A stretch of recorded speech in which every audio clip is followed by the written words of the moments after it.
Hello guys, ఎలా ఉన్నారు? Welcome to our YouTube channel Movie Lunatics. ఈ వీడియోలో మనం House of the Dragon season 2 episode 3 explanation and details గురించి డిస్కస్ చేద్దాం.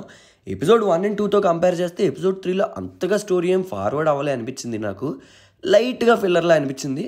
బట్ బాగానే ఉంది. అయితే ఎపిసోడ్ ఓపెన్ చేసినట్లయితే హౌస్ బ్రాకెన్ అండ్ హౌస్ బ్లాక్వుడ్ మధ్య ఎప్పటి నుంచో నడుస్తున్న గొడవలతో స్టార్ట్ చేస్తారు. ఇంట్రెస్టింగ్ థింగ్ ఏంటంటే వీళ్ళలో హౌస్ బ్లాక్వుడ్ ఏమో రినేరాకి ప్లేట్ చేస్తారు అండ్ హౌస్ బ్రాకెన్ ఏమో కింగ్ ఏగాన్కి ప్లేట్ చేస్తారు. అయితే ఎప్పటి నుంచో వీళ్ళ మధ్య ఉన్న ఈ ఫైట్స్కి రీజన్ ఏంటో ఎవరికీ తెలీదు.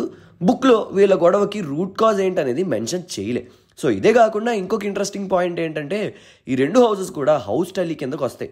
హౌస్ టలీ ఏమో ఇప్పటిదాకా కూడా ఇంకా ఎవరికి ప్లేట్ చేయలే. అండ్ మోర్ ఓవర్ మనం అబ్జర్వ్ చేయాల్సిన ఇంకో విషయం ఏంటంటే ఈ సీన్ ద్వారా హౌస్ టల్లీకి వాటి అండర్లో ఉన్న హౌసెస్ మీద అంతగా గ్రిప్ లేదు, కమాండ్ చేసే అంత స్ట్రాంగ్ హోల్డ్ లేదు అనే విషయం మనకి అర్థమవుతుంది.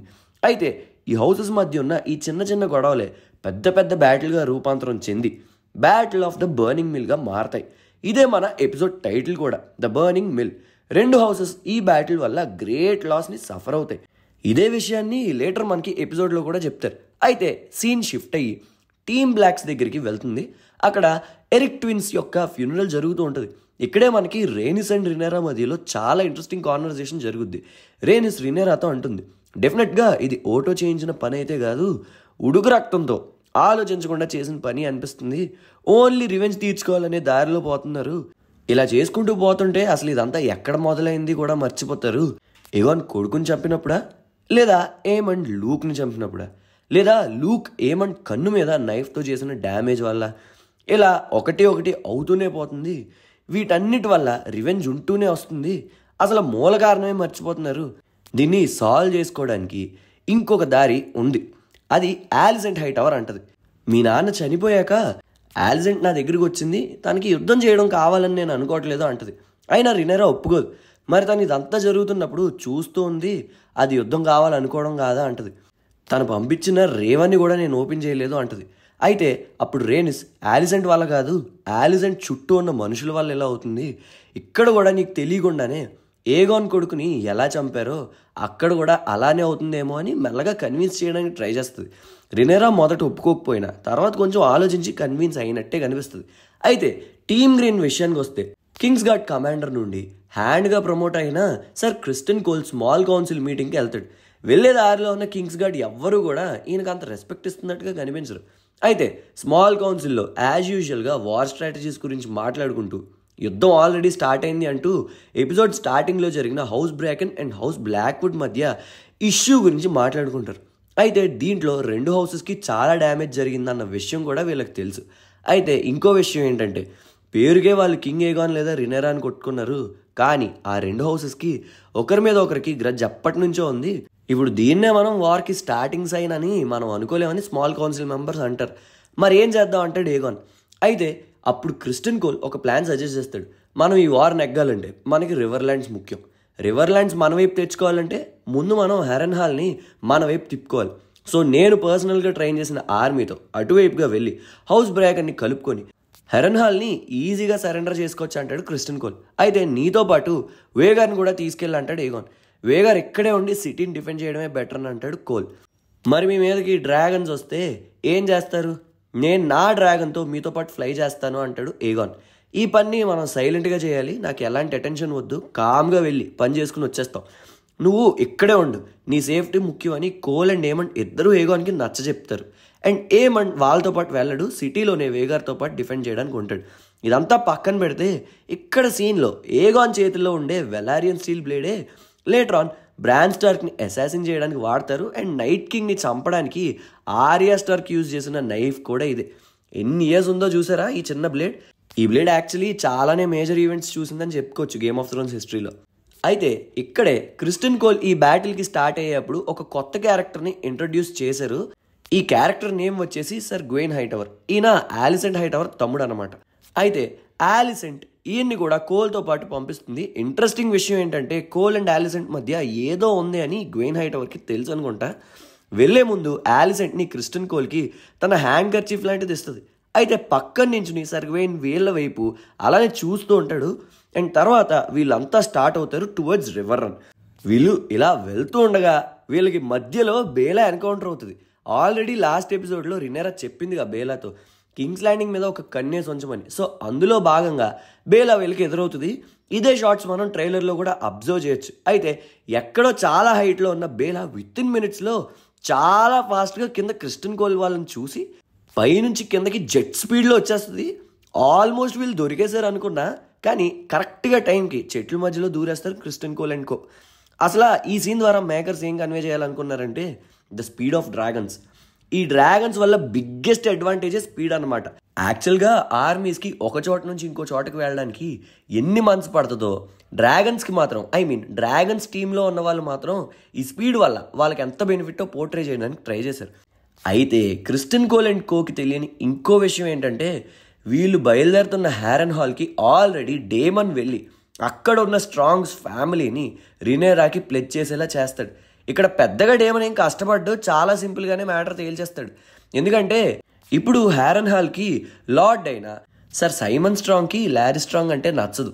బికాజ్ వాళ్ళ ఓన్ కిడ్ని చంపడానికి రీజనే లారిస్ కాబట్టి. డేమన్ వచ్చి సింపుల్గా ఐ క్లెయిమ్ హ్యారన్ హాల్ అని అనగానే సర్ సైమన్ స్ట్రాంగ్ ప్లెజ్ చేసేస్తాడు.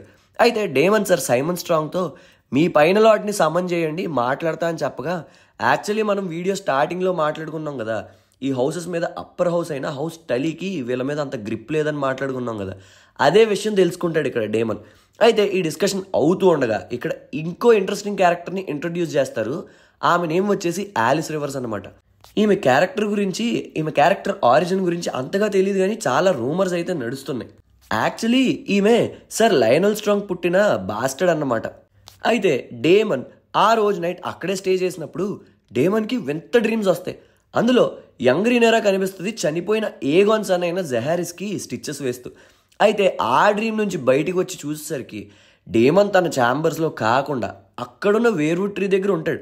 వెంటనే అక్కడ ఈ ఆలిస్ రివర్స్ క్యారెక్టర్ కనిపించి సింపుల్గా you will die in this place అంటది. ఈ పార్ట్ నాకు కైండ్ ఆఫ్ షాకింగ్గా అనిపించింది. రూమర్ ఏంటంటే ఈమె లేటర్ మనకి గేమ్ ఆఫ్ థ్రోన్స్లో కనిపించిన లేడీ మెలిసాండర్గా అవుతుంది అంటున్నారు. మరి చూద్దాం మరి ఏమవుతుందో. ఈ క్యారెక్టర్ మీద ఒక కన్నేసి ఉంచాలి, మళ్ళీ ఇంట్రెస్టింగ్ క్యారెక్టర్ అవబోతుంది అనిపిస్తుంది. ఇంకో పక్కన రినేరా ఏమో డ్రాగన్ స్టోన్లో తన యంగెస్ట్ కిడ్స్ అయిన విసెరిస్ అండ్ ఏగోన్ వీళ్ళిద్దరూ డేమన్తో పుట్టిన వాళ్ళే. వాళ్ళు డ్రాగన్ స్టోన్లో ఉండడం సేఫ్ కాదని భావించి పెంటోస్కి పంపించేద్దామని ఫిక్స్ అవుతుంది. ఈ డెసిషన్ చాలా కష్టపడి తీసుకుంటుంది, చాలా బాధపడుతుంది కూడా. కానీ ఏం చేస్తుంది మరి, తప్పదు. కిడ్స్ సేఫ్టీ ముఖ్యం కాబట్టి అలా చేద్దామని ఫిక్స్ అవుతుంది. ఆల్సో ఆ యంగర్ కిడ్స్కి కేర్ టేకర్గా రేనా టార్గేరియన్ని అసైన్ చేస్తుంది. అయితే ఇది రేనాకి నచ్చదు. నాకు డ్రాగన్ లేదనేగా ఇలా చేస్తున్నారని తనకు బాధ వస్తుంది.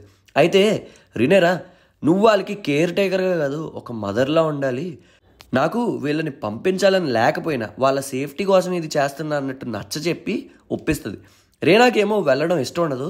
తనకు కూడా డ్రాగన్ ఉంటే వీళ్ళతో వార్లో పార్టిసిపేట్ చేయొచ్చు అన్న ఒపీనియన్ రేనాది. తనకు అర్థం అవ్వని పాయింట్ ఏంటంటే వార్ కన్నా కూడా హెయిర్ని ప్రిజర్వ్ చేయడం అనేది చాలా పెద్ద డ్యూటీనే. సో మొత్తానికి పెంటోస్లో ఉంటూ పిల్లల బాధ్యతలు చూసుకోవడానికి ఒప్పుకుంటుంది. తనతో పాటే 4 డ్రాగన్ ఎగ్స్ని అండ్ జాఫ్రీని కూడా ఐరీకి వీళ్ళు ఇచ్చిన మాట ప్రకారం హౌస్ యారిన్కి డ్రాగన్ని పంపిస్తారు ఇన్ ఎక్స్చేంజ్ ఆఫ్ సోల్జర్స్. నాకు ఎందుకో రేనా క్యారెక్టర్ ఆర్క్ నెక్స్ట్ సీజన్స్కి లూజ్ అండ్గా సెట్ చేసి బాగా డెవలప్ చేస్తారు అనిపిస్తుంది. Let's see. అయితే ఇదే కాకుండా లాస్ట్ ఎపిసోడ్లో ఆరిక్ ట్విన్స్లో రినేరాని చంపడానికి వచ్చిన ఆరిక్ని ఫస్ట్ గుర్తుపట్టేది మిసారియా. తను వెళ్ళిపోకుండా వెంటనే వెనక్కి వెళ్ళి గార్డ్స్ని అలర్ట్ చేసి ఇన్ఫర్మేషన్ ఇచ్చినందుకు గాను రినేరాకి ఈ గెస్చర్ నచ్చి నీకేం కావాలి అని అడుగుతుంది మిసారియాని. ఎందుకంటే మిసారియా అలర్ట్ చేయకపోయి ఉంటే ఈ పాటికి మేబీ రినేరా అవుట్ అయ్యి ఉండేది. అయితే నీకు రెడ్ కీప్లో జరిగే న్యూస్ని మంచిగా అందజేయగలను, నాకు గ్రీన్స్ నచ్చరు, నీ కౌన్సిల్లో ఒక ప్లేస్ ఇవ్వు నాకు అని అడుగుతుంది. ఇక్కడే ఇంకొక పాయింట్ క్లారిటీ ఇచ్చారు. ఏంటంటే వీళ్ళు ఇలా మాట్లాడుకుంటూ ఉండగా వీళ్ళు ఎదురుగా ఉన్న డ్రాగన్ సీస్మోక్ అని కన్ఫర్మ్ చేశారు. లాస్ట్ ఎపిసోడ్లో కూడా కొన్ని ఫ్రాక్షన్ ఆఫ్ సెకండ్స్ చూపించారు, కానీ ఐఎమ్ నాట్ షూర్ అది సీస్మోక్ కాదేమో అనుకున్నా. అది సీస్మోకే అంట. తెలుసుగా మీకు, అది రినేరా యొక్క ఎక్స్ హస్బెండ్ అయిన లేనార్ వెలారియన్ యొక్క డ్రాగన్. అయితే కింగ్స్ ల్యాండింగ్లో అటు ఏగోన్ ఏమో మాస్టర్ ఆఫ్ విస్పరర్గా లార్డ్ లారిస్ని, డ్రాగన్ స్టోన్లో ఇటు రినేరాకి మాస్టర్ ఆఫ్ విస్పరర్స్గా మిసారియాని సెట్ చేసుకుంటారు. అయితే ఎపిసోడ్ బిగినింగ్లో రేనిస్ చెప్పిన మాటలు ఎందుకో రినేరాని ఇంపాక్ట్ చేస్తాయి. మిసారియా ద్వారా సేమ్ డేమన్ లాని డిస్గైజ్లో వెళ్ళి ఆలిసెంట్తో ఫేస్ టు ఫేస్ కలవాలని ఫిక్స్ అవుద్ది. ఇంతకీ అలా కలవడానికి వీళ్ళు సెట్ చేసుకున్న ప్లేస్ ఏంటంటే చర్చ్ ఆఫ్ ది 7. ఇది మిసేరియా సజెషనే. మిసేరియా బాగానే ఫిట్ ఇన్ అయింది కౌన్సిల్లో మాస్టర్ ఆఫ్ విస్పరర్స్గా అన్న వైబ్స్ వస్తున్నాయి నాకైతే. అయితే అనుకున్నట్టుగా రినేరా వార్ని అవాయిడ్ చేయొచ్చు అన్న ఇంటెన్షన్లో ఒక సిస్టర్ డిస్గైజ్లో కింగ్స్ ల్యాండింగ్కి ఒక ఫిషింగ్ బోట్లో వెళ్ళి ఆలిసెంట్ని కలుస్తుంది. కలిసిన వెంటనే సోది లేకుండా సీదా పాయింట్లోకి వచ్చేస్తారు ఇద్దరు. ఫస్ట్ వాళ్ళు క్లియర్ చేసుకునే పాయింట్ ఏంటంటే అటు రినేరాకి ఏగోన్ కొడుకుని చంపడంలో తన పాత్ర లేదని, అండ్ ఇటు ఆలిసెంట్ కూడా సర్ యారిక్ని నిన్ను మర్డర్ చేయమని పంపించడంలో నా పాత్ర లేదు అని ఇద్దరికిద్దరు క్లియర్గా చెప్పుకుంటారు. ఇదే కాకుండా అసలు ఆలిసెంట్కి దిమ్మ తిరిగే పాయింట్ ఎక్కడ తెలుస్తుంది ఏంటంటే, చనిపోయే ముందు మీ నాన్న ఐస్ అండ్ ఫైర్ ప్రాఫెసీ గురించి మాట్లాడుతూ ఏగోనే కింగ్ అని చెప్పాడు అని అంటది. అప్పుడు రినేరా అది కొడుకు ఏగోన్ గురించి కాదు, ఏగోన్ ద కాంకరర్ గురించి, అయినా ఈ విషయాన్ని కింగ్ ఎప్పుడు తన నెక్స్ట్ హెయిర్తో మాత్రమే చెప్తాడు, అండ్ ఆ ప్రాఫెసీ కూడా హెయిర్ టు హెయిర్ మాత్రమే ట్రాన్స్ఫర్ అవుతుందని క్లియర్గా చెప్పడంతో ఆలిసెంట్కి అర్థమైపోద్ది తనే మిస్అండర్స్టాండ్ చేసుకుంది అని. నువ్వు ఎప్పటికీ దీన్ని ప్రివెంట్ చేయొచ్చు వార్ రాకుండా అని రినేరా రిక్వెస్ట్ చేస్తున్నా కూడా ఆలిసెంట్ ఇప్పటికే చాలా లేట్ అయిపోయింది, చేతులు దాటిపోయాయి, ఆల్రెడీ దాని పరిణామాలు స్టార్ట్ అయ్యాయి, తనదే తప్పు అని తెలిసి కూడా ఇట్స్ టూ లేట్ అంటది ఆలిసెంట్. అనడం కాదు, యాక్చువల్లీ వాదిస్తుంది రినేరాతో దెర్స్ బీన్ నో మిస్టేక్ అని. నిజం తెలిసాక కూడా ఆలిసెంట్ ఇలా ఎందుకు అన్నదో నాకైతే కరెక్ట్ అనిపించలేదు. మరి ఇప్పటికైనా తను ఏదో ఒకటి చేసి ఆపొచ్చు కానీ ఆపదనుకుంటున్నా. అలా ఇంకేం చేసేది లేక ఒక నిస్సహాయరాలుగా ఉన్న రినేరా ఫేస్ చూపిస్తూ ఎపిసోడ్ని అయితే ఎండ్ చేసేసారు. ఎపిసోడ్ అయితే కొంచెం చూడడానికి ఫిల్లర్లో ఉన్నా ఓవరాల్గా బాగానే ఉంది. బట్ యా, చూద్దాం నెక్స్ట్ ఎపిసోడ్స్లో ఏమవుద్దో. So that's all for this video guys. Hope you guys like the video. ఈ వీడియో కనుక మీకు నచ్చినట్లయితే మేము ఎప్పుడు చెప్పేదే అండ్ మీరు ఎప్పుడు వినేదే. లైక్ చేయండి, షేర్ చేయండి అండ్ మన ఛానల్కి సబ్స్క్రైబ్ చేసుకోండి. Please do follow us on Instagram and Facebook @MovieLunatics. మళ్ళీ నెక్స్ట్ వీడియోలో కలుద్దాం. అంతవరకు సెలవు. సైనింగ్ ఆఫ్ మీ మూవీ లునాటిక్స్.